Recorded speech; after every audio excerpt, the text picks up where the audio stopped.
Assalamualaikum warahmatullahi wabarakatuh. Om Swastiastu, Namo Buddhaya, salam kebajikan, shalom, salam literasi. Jumpa lagi di Siniar Sasambo edisi BPP NTB Menjawab. Bersama saya Jihan, dan kali ini kita sudah dibersamai oleh orang yang mungkin tidak asing lagi nih bagi pemirsa. Ya, M. Syamsur Rijal, kita sebutnya biasanya Mas Rijal kalau di kantor ya. Beliau ini merupakan ketua tim KI atau perkamusan dan baru-baru ini pulang dari perjalanan dinas dari Sumbawa untuk melakukan kegiatan inventarisasi kosakata di Pulau Sumbawa, khususnya di Taliwang. Nah, kita langsung saja ya Mas Rijal ya. Bagaimana kabarnya Mas Rijal? Baik, agak lelah sedikit. Oh ya, kelihatan sekali lemas ya ini Mas Rijal ya. Siap. Gimana Pak? Ya, ini Mas Rijal boleh dijelasin ini Mas Rijal ya. Kan Mas Rijal ini di tim perkamusan ya, ketuanya malahan ya. Bisa dijelasin gitu apa sih tim perkamusan itu? Okay. Mungkin bagi ini pemirsa belum tahu. Baik. Terima kasih Mbak Jihan. Yang pertama, saya bukan ketuanya ya Mbak ya, tapi saya pengampu tim kerja. Oh iya. Perkamusan dan peristilahan. Selama ini ketuanya yang pertama adalah Mbak Rizky Gayatri, tapi beliau sedang kuliah, jadi itu sudah tugas saya. Jadi yang mengampu setelah Mbak Rizky Gayatri. Oke, untuk tim perkamusan dan peristilahan sendiri di Balai Bahasa Provinsi NTB ini tugasnya ada beberapa hal. Perlu dijelaskan juga, tim perkamusan dan peristilahan ini bernaung di bawah Pusat Pengembangan dan Pelindungan Bahasa dan Sastra Puspanglin di pusat, tentunya di Jakarta. Dan tugas kami di perkamusan khususnya juga di UPT provinsi itu untuk melakukan dokumentasi kosakata.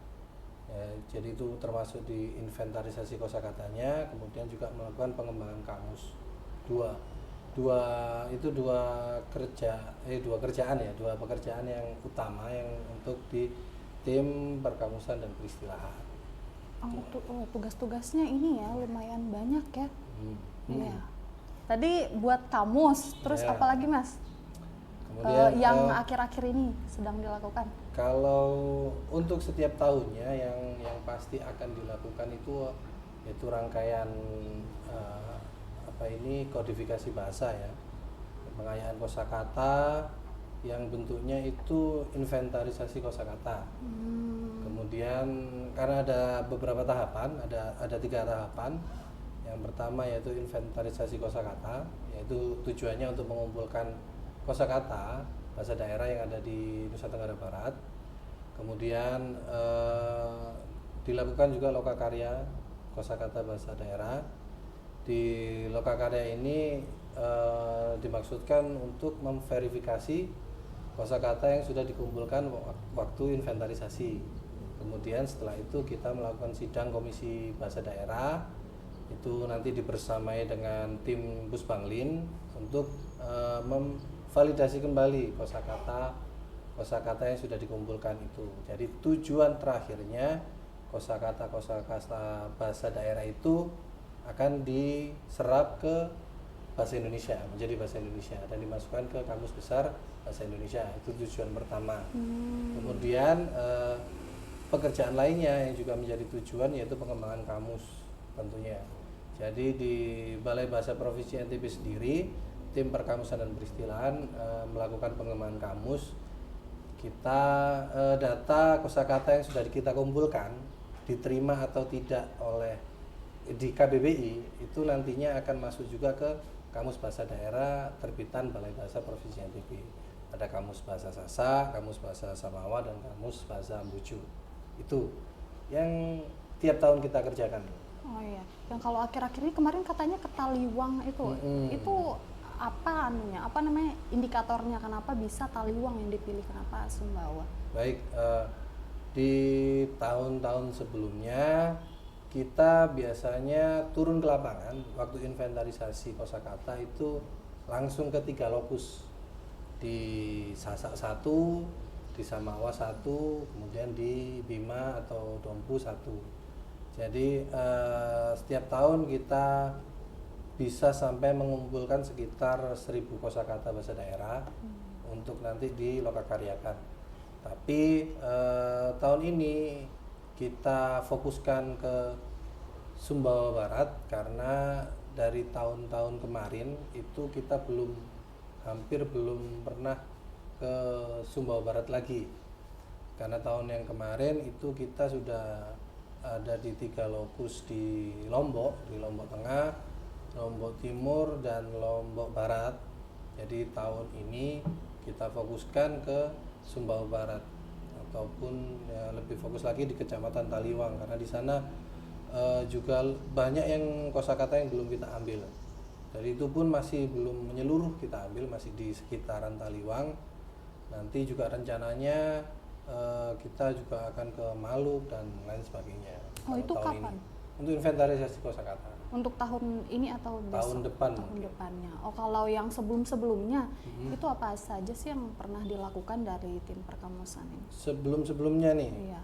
Kalau sebelum-sebelumnya hampir sama sih Mbak Zian, tiap tahun apa yang kita lakukan adalah mencari kosakata, mengumpulkan kosakata untuk diserap ke KBBI, cuman lokusnya yang berbeda-beda. Kalau tahun lalu di Sasak, kemudian tahun-tahun sebelumnya juga di Bima kita pernah, di Wawo Bima itu, di Sumbawa Besar juga pernah. Jadi jadi tiap tahun itu kita harus bisa mengumpulkan beberapa kosakata itu untuk diserap lagi. Tahun sebelumnya sama sekarang itu tidak ada program baru gitu, mungkin perbedaannya. Kalau tahun sebelumnya ini, tahun sekarang mungkin ada yang baru. Programnya. Iya. Kalau untuk di perkamusan itu programnya sudah ada juknisnya, dan juknisnya memang seperti itu. Tapi kita juga Balai Bahasa Provinsi NTB sendiri juga melakukan pengembangan kamus. Jadi dari kamus tersebut kita kembangkan. Selain menjadi kamus bahasa daerah yang biasa, kita juga ada pengembangan lagi. Sebenarnya ini program kolaborasi ya dengan tim pelindungan, yaitu pengembangan korpus bahasa daerah. Kemudian ada juga inovasi yang juga kita luncurkan atau kita punya di Balai Bahasa Provinsi NTB, itu ada kamus terpadu kamus terpadu Sasambo. Kemudian ada juga ensiklopedia sastra daerah di NTB itu. Seperti itu. Lalu apa sih target yang ingin dicapai untuk tahun ini, Mas? Target sesuai dengan target kita yang kita sudah laporkan. Untuk di tim perkamusan dan peristilahan itu ada 2 target. Yang pertama tadi target untuk pengayaan kosakata, kemudian target di pengembangan kamus, dan bentuk targetnya adalah produk. Jadi senarai atau kosakata yang sudah kita kumpulkan dan akan diserap di KBBI itu sudah termasuk satu produk. Kemudian pengembangannya itu juga ada 1 produk. Jadi target untuk tahun ini adalah penambahan entry untuk kamus bahasa Samawa. Kemudian ada juga penambahan entry untuk ensiklopedia sastra di NTB. Jadi dari awal tahun 2026 ini kami juga sudah melakukan pengambilan data atau pengumpulan data entry dari ensiklopedia sastra itu sendiri juga. Bagaimana caranya Mas Rijal ini bisa mencapai target yang ingin dicapai? Bagaimana? Iya, bagaimana sih? Mungkin ada kendala-kendalanya kah? Oke. Ya kalau untuk target, karena kita sudah beracuan dengan juknis, kita melakukannya untuk target-target seperti inventarisasi kosakata itu kita mendatangi narasumber di lokasi untuk mewawancarai ya. Diwawancarai narasumber itu, kita tanyakan tentang kosakata yang berkaitan biasanya dengan budaya ataupun kesehari-harian yang ada di sana, kemudian adat istiadat. Dari wawancara itulah kita mendapatkan kosakata itu. Targetnya biasanya untuk satu lokus itu kita 150 kosakata. Itu pun masih belum mencakup semuanya. Jadi kita biasanya juga menambah target itu juga dari data pustaka. Kita ke perpustakaan untuk cari buku atau literatur yang tentang bahasa tersebut yang bisa kita ambil kosakatanya. Seperti itu.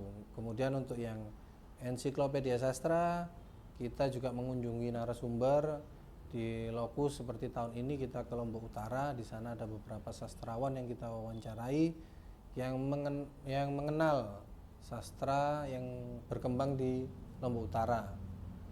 Jadi sastra apa yang ada di sana, tokoh siapa yang ada di sana, ataupun peristiwa sastra apa yang pernah terjadi di Lombok Utara ataupun di NTB. Seperti itu. Jadi kalau untuk kendala sendiri bukan kendala ya menurut saya, tapi akan lebih mudah jika ada penutur jati yang ada di Balai Bahasa Provinsi NTB itu menjadi anggota perkamusan dan peristilahan, karena kita juga kekurangan penutur bahasa Samawa, penutur bahasa Mbojo yang ada di Balai Bahasa. Jadi kalau ada penutur bahasa atau pegawai baru yang penutur bahasa tersebut, itu sangat membantu kita dalam melaksanakan inventarisasi kosakata. Tadi ada Mas singgung itu penutur jati, mungkin ada sahabat bahasa yang belum mengenal istilah penutur jati. Oh, penutur jati itu lebih ke penutur asli dari bahasa tersebut. Jadi kalau kita katakan berasal besar dari kecil dan besar itu ada di Lombok misal nih, dengan bahasa Sasaknya, dari kecil kenal bahasa Sasak berarti bahasa ibunya, jadi itulah yang dinamakan penutur jati atau penutur asli bahasa tersebut. Seperti kalau itu. di lapangan mungkin proses pengumpulan datanya itu tidak ada kendala sebetulnya. Kalau untuk Bahasa mungkin karena saya tahu Mas Rijal ini kan bukan penutur asli Ya. bahasa Samawa ataupun Bojo ataupun Sasak, ya mungkin ada kendala dari bahasa sendiri. Kalau untuk percakapan kita berbicara dengan narasumber itu alhamdulillah kita tidak mengalami kendala ya. Tapi kendalanya itu saat kita mencoba melafalkan bahasanya atau kosakatanya, karena kita bukan penutur aslinya, jadi kadang kita agak susah untuk menirukan bunyi yang dikeluarkan oleh penutur bahasa daerah tertentu ya.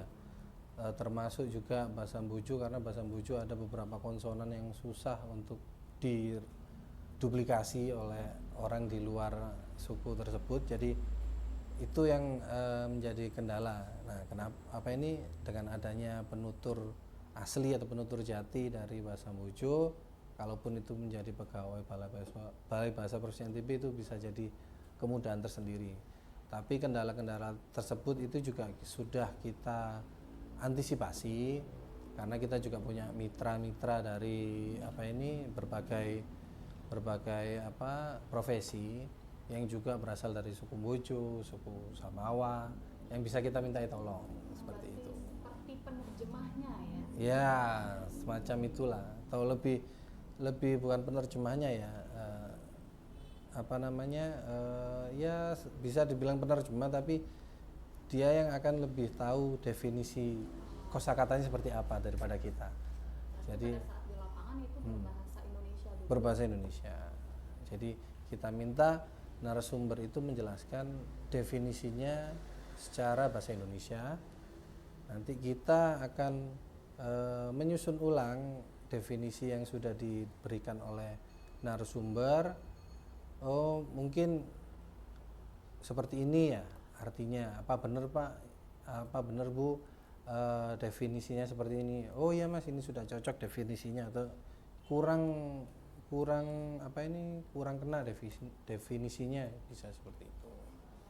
Tadi sempat disinggung terkait kamus bahasa daerah Sasambo Hmm. dan ensiklopedia Hmm. sastra. Itu bisa dijelaskan mungkin Mas secara rinci apa sih itu, bagaimana cara kerjanya, Baik. bagaimana cara mengaksesnya? Siap. Jadi untuk kamus bahasa daerah Sasambo sendiri itu ada dua jenis ya, Mbak. Ada dua jenis. Yang pertama adalah kamus bahasa daerah Sasambo yang fisik atau yang biasa, itu ada di Balai Bahasa Provinsi NTB, kita ada di perpustakaan. Yang isinya itu pastinya adalah kosakata bahasa Sasak sama Wambojo yang sudah kita susun atau kita kumpulkan dari tahun, mungkin dari Balai Bahasa Provinsi NTB berdiri ya sekitar tahun 2005. Jadi di situ senior juga sudah mengumpulkan berbagai kosakata jadi satu buku. Jadi sahabat bahasa yang ingin belajar bahasa Sasak sama Wambojo itu bisa memakai kamus tersebut untuk mencari definisi dari kosakata bahasa Sasak, Samawa dan Bojo. Kemudian ensiklopedia sastra di NTB atau di daerah NTB yang kita juga terbitkan, ini juga salah satu terobosan ataupun inovasi sebenarnya, karena kita menurut kami di NTB ini masih ada beberapa dokumentasi sastra yang kurang terekam. Jadi Balai Bahasa mencoba untuk mendokumentasikan sastra tersebut menjadi satu buku atau satu terbitan.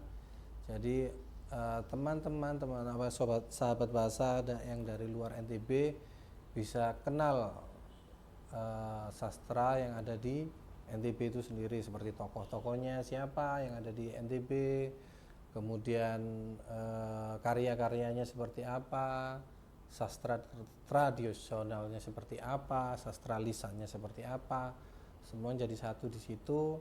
Jadi kalau sahabat bahasa ingin mencari informasi awal tentang sastra di NTB bisa melalui ensiklopedia sastra di NTB tersebut. Seperti itu. Itu websitenya digabung sama yang kamus bahasa daerah Sasambo atau? Ya, jadi untuk seperti yang saya jelaskan tadi, kamus Sasambo ada dua jenis. Yang pertama bentuk fisiknya, kemudian juga ada kamus Sasambo terpadu, kamus terpadu Sasambo.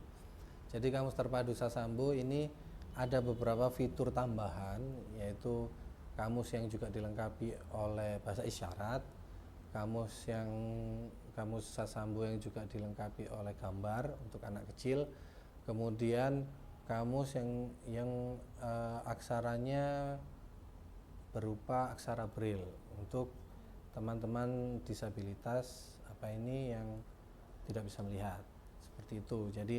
Jadi untuk lamannya juga sama, jadi satu di situ. Itu jadi salah satu inovasi juga Balai Bahasa Provinsi NTB yang juga sedang masuk lomba inovasi di Kemendikbud tahun ini ya, semoga bisa lolos untuk inovasi tersebut.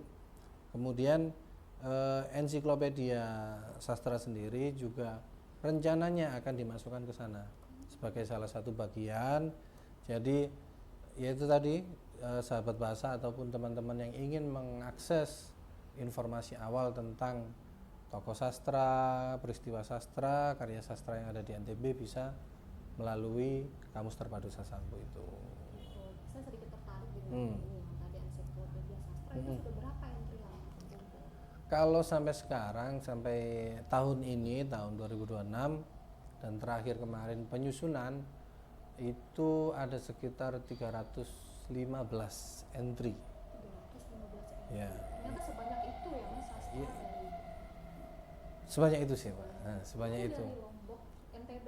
NTB keseluruhan, dari Sasak, Samawa dan Bojo, dan juga termasuk juga sastra modernnya. Jadi tidak cuman isinya tidak hanya tokoh-tokohnya, tapi juga karyanya, kemudian kemudian peristiwa yang ada di NTB itu seperti apa, gejala sastra yang ada di NTB seperti apa. Jadi itu pun sudah dikumpulkan oleh Balai Bahasa dari tahun 2008, kemudian kita lanjutkan di tahun 2022, tiap tahun sampai sekarang 2023, 2024, 2025, 2026. Kita targetkan setiap tahun itu kita menambah 50 entry. Dan setiap tahun itu tercapai. Alhamdulillah tercapai. Masya Allah sekali. Masya Allah sekali. Ya, sedikit lagi nih Siap. Kalau ini apa namanya pengumpulan data ensiklopedia itu seperti apa sih sedikit? Pengumpulannya? Iya, pengumpulannya saya penasaran ini bagaimana pengumpulannya. Jadi kalau pengumpulannya sendiri itu kita ada sama sepertinya, ada 2 jenis pengumpulan. Yang pertama biasanya kita mewawancarai narasumber, yang kedua adalah data pustaka. Jadi kita biasanya mewawancarai narasumber yang memang dekat dengan sastra di NTB ataupun sudah berkiprah lama di dunia sastra NTB. Jadi kita wawancara itu mungkin tentang dirinya dulu sendiri, kita profiling tentang narasumbernya, kemudian kita ulik lagi tentang misal dulu waktu zaman Bapak itu siapa aja tokoh sastra ataupun sastrawan yang ada di NTB yang Bapak kenal. Jadi dari penuturan narasumber kita bisa memperoleh nama-nama lain yang bisa kita ulik lagi melalui data pustaka ataupun kita berkunjung ke narasumber lainnya. Nah, selain itu juga kita biasanya kalau lewat data pustaka itu kita pinjam buku-buku yang dipunya oleh narasumber. Katakan terbitan lama yang susah nih nyarinya, kita pinjamlah ke narasumber untuk kita dokumentasikan seperti apa namanya, kita definisikan, kemudian kita juga tulis bibliografinya, diterbitkan tahun berapa. Jadi informasi-informasi itu bisa terekam, bisa terdokumentasi secara jelas di dalam terbitan Balai Bahasa Provinsi NTB. Jadi walaupun nanti bukunya sudah katakan nih hilang atau sudah nggak ada fisiknya, tapi kita sudah ada beberapa informasi yang kita kumpulkan itu tadi. Jadi nggak benar-benar hilang gitu. Terkait kamus bahasa daerah balik lagi yo. Ada istilah tadi yang untuk ini yang braille.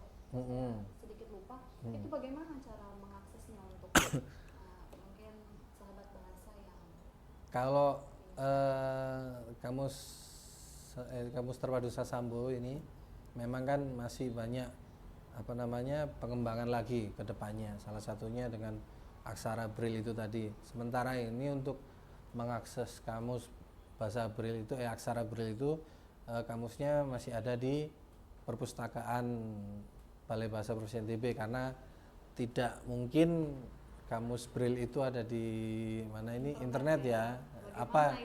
Apa yang diraba kan layar, jadi memang harus fisiknya. Jadi PR kita ke depan atau rencananya adalah menambah cetakannya agar bisa kita distribusikan ke SLB yang membutuhkan ataupun sebagai ya itu tadi sebagai suplemen literasi ya untuk teman-teman yang disabilitas seperti itu. Mungkin ada sahabat bahasa yang ingin langsung berkunjung ya ke perpustakaan. Silahkan. Langsung meminjam, Mas? Bisa langsung minjam. Cuman sepertinya belum bisa dibawa pulang ya. Oh, berarti langsung di sana ya. Merabahnya di sana. Ya. Baik. Untuk kedua produk tadi itu apa ada manfaat langsungnya? Untuk masyarakat?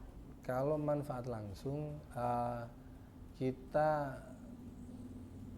membuatnya pasti dari keresahan awalnya ya, ataupun pelayanan publik, sebagai pelayanan publik.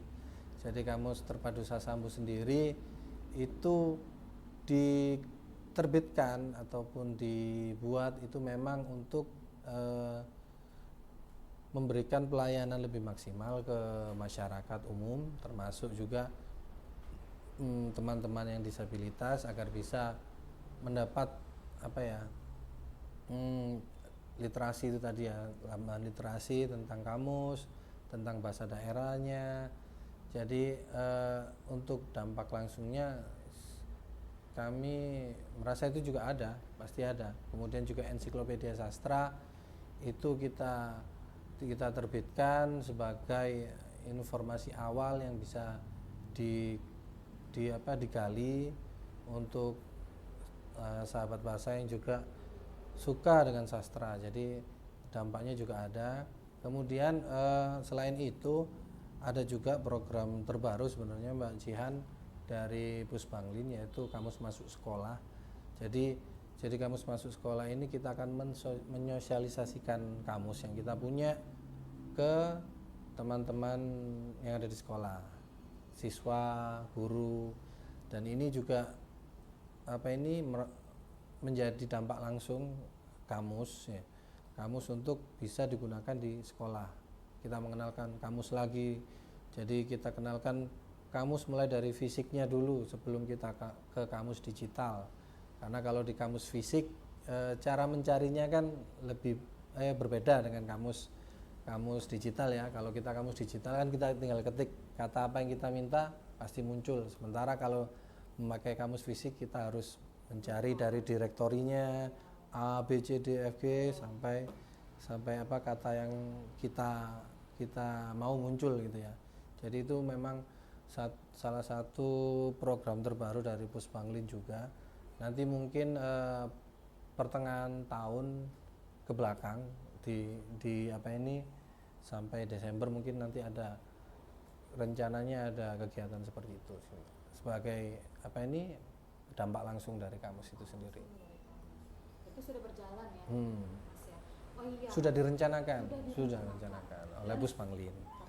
Tapi belum dijalankan oleh UPT. Ya, kamus terpadu dan kamus bahasa daerah itu menjadi satu tadi ya Mas ya. Jadi satu.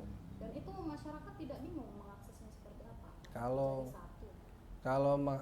Kalau di kamus terpadu Sasambu itu memang jadi satu, tapi di dalam lamanya sendiri itu sudah ada fitur-fiturnya atau jenis-jenis kamusnya. Jadi kalau mau mengakses kamus terpadu ada sendiri. Kalau mau mengakses kamus bahasa isyarat ada sendiri. Kalau mau mengakses kamus bergambar juga ada sendiri. Kalau mau mengakses kamus Braille datang ke sini. Ya, berbeda dengan Braille ya. Seperti itu. Sudah sangat bagus ya ini. Alhamdulillah. Kemarin ini saya ikut kegiatan ya untuk kamus ini pemutahiran laman kamus terpadu itu. Okay. Itu seperti apa kegiatannya, Mas? Kalau kemarin itu kita memang untuk pemutahiran laman kamus terpadu kita fokuskan untuk perbaikan lamannya. Jadi agar masyarakat lebih mudah menggunakannya. Beberapa fitur ada yang kita simplifikasi, ada beberapa fitur yang harusnya seperti ini tapi belum bisa kita eksekusi. Jadi di sana kita merencanakan lagi pengembangannya, karena itu juga termasuk pengembangan kamus. Kita bekerja sama dengan pihak ketiga untuk menyempurnakan lamannya karena nanti mudah diakses ya, barangkali nanti bisa dalam bentuk aplikasi akan lebih mudah lagi. Dalam bentuk aplikasi. Ya, harapannya semoga terwujud. Amin. Mungkin pertanyaan terakhir, apa harapan kedepannya untuk tim perkamusan atau untuk Balai Bahasa? Harapan kedepannya. Untuk tim perkamusan dan peristilahan ya. Tentunya di tim perkamusan dan peristilahan ini perkamusan sendiri itu menurut saya bidang yang tidak ada selesainya. Jadi setiap tahun kamus itu pasti perlu dimutakhirkan karena kosakata ataupun makna itu bisa bergeser dan itu pasti perlu didokumentasikan ulang. Kita juga pasti ada kesalahan-kesalahan, human errornya yang perlu kita perbaiki. Jadi perkamusan itu pekerjaan sepanjang hayat kita. Ini kalimatnya perkamusan itu adalah pekerjaan sepanjang hayat. Tidak ada tuntasnya karena setiap tahun pasti ada perubahan. Ya, karena bahasa itu dinamis ya. Dinamis. Jadi harapannya ya tim perkamusan ini bisa tetap ada, tetap rigid, tetap teliti, kemudian juga ada penambahan SDM juga yang tentunya perlu karena memang kita berhubungan dengan data sebanyak itu, ribuan kata itu juga ya lumayan capek ya. Ini masih dari mukanya tadi sedikit lesu, kira apa ternyata, waduh capek ya. Tapi sangat membahagiakan. Perlu diketahui juga informasi ini, kosakata bahasa Sasak, Samawa dan Bojo yang sudah diserap di Kamus Besar Bahasa Indonesia itu ada hampir sekitar 1000 kosakata. Ya, jadi dari bahasa Sasak itu ada sekitar 583, kemudian dari bahasa Samawa itu ada 416 kosakata, kemudian di bahasa Bojo itu ada 203 kosakata. Jadi itu menjadi warga KBBI. Dan akan terus bertambah ke depannya. Alhamdulillah kalau bisa. Tapi ya itu jadi pencapaian itu jadi penghilang rasa capek kita untuk di perkamusan. Itu dah, Pak. Menarik sekali tadi kita berbincang-bincang dengan Mas Samsur Rijal ini. Siap. Ya, sahabat bahasa mungkin itu saja. Itu saja. Ya, mungkin itu saja nih yang bisa Siniar Sasambo tampilkan hari ini. Semoga hari-harinya sahabat bahasa ini selalu bahagia dan ceria ya. Amin. Kalau di sini sudah sore sahabat bahasa. Selamat sore. Assalamualaikum warahmatullahi wabarakatuh. Om Swastiastu. Namo